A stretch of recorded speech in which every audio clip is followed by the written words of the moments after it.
sages architectes du verbe et du jugement.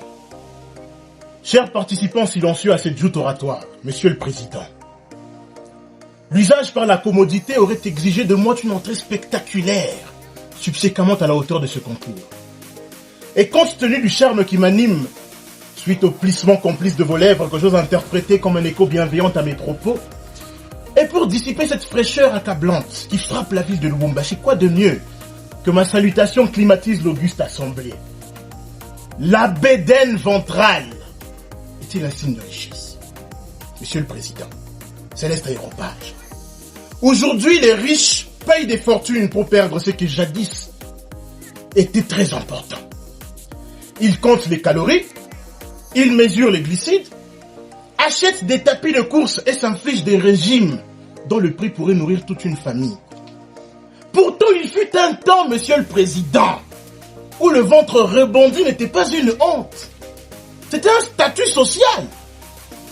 Et avant d'être un problème de médecine, Monsieur le Président, le ventre bédonnant était un statut social, comme je l'ose dire. Voilà pourquoi je défends cette thèse cet après-midi. Oui, le ventre bédonnant est un signe de richesse. Et l'histoire et la sociologie nous le va dire. Nous l'allons montrer tout à l'heure. Nous oublions trop vite que l'abondance est récente, Monsieur le Président. Pendant des siècles, la véritable richesse n'était pas l'or, n'était pas l'argent, mais la nourriture.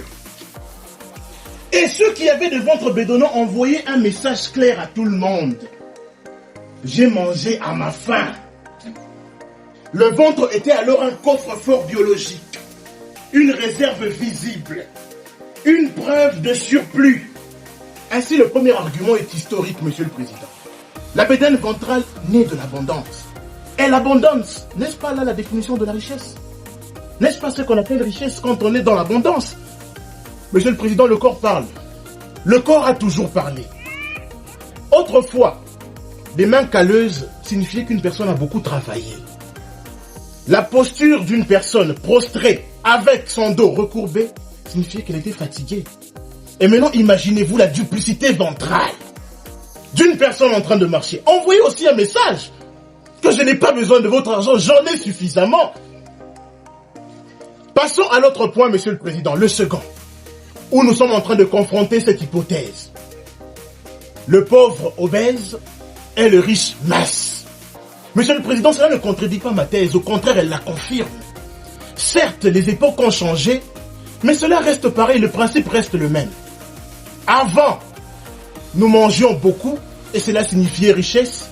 Aujourd'hui, on mange mieux et la minceur est devenue un luxe.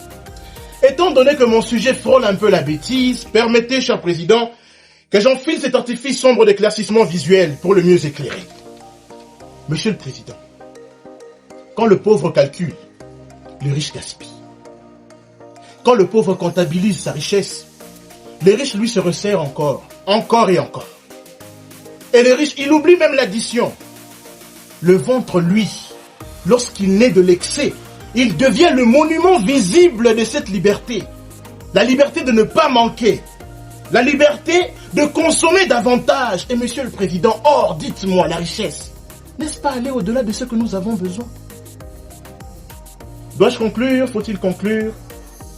Ainsi, pour poser pincette sur ce discours, Monsieur le Président, je vais répondre d'André Santini la belle expression. La richesse du XXIe siècle a certes peut-être changé, mais la bédaine ventrale démontre cela. Aujourd'hui, mon ventre vous montre à suffisance l'état de ma poche. Je loge le diable et toute sa famille il y a de cela plusieurs mois. Mais Monsieur le Président, le vôtre me dit bien plus. Payez-moi un peu le transport, Monsieur le Président. Merci.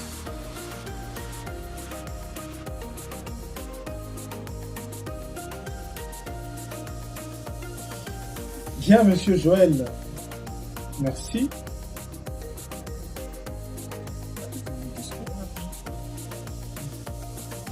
Monsieur Joël.